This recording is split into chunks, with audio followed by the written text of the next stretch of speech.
भारतर ज्योतिष 2 सप्ताह आगरू देइथिले चेतावनी। माटी रे मिसिजिब म्यांमार कहिथिले भविष्यवाणी। शतकु शत भूकंपरे टळी पड़िला बड़ बड़ अट्टालिका। भारतर ही युव ज्योतिषंकु एबे खोजुछि म्यांमार देश।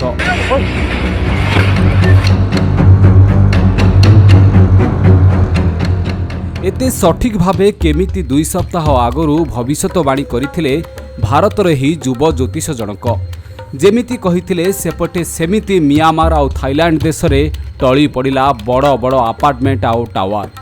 जो सहर को हजार हजार कोटी टंका खर्च करी चकचाक बनाइथिला म्यांमार आउ थाईलैंड आसिला भूमिकंप आ सबु ध्वंस करदेला।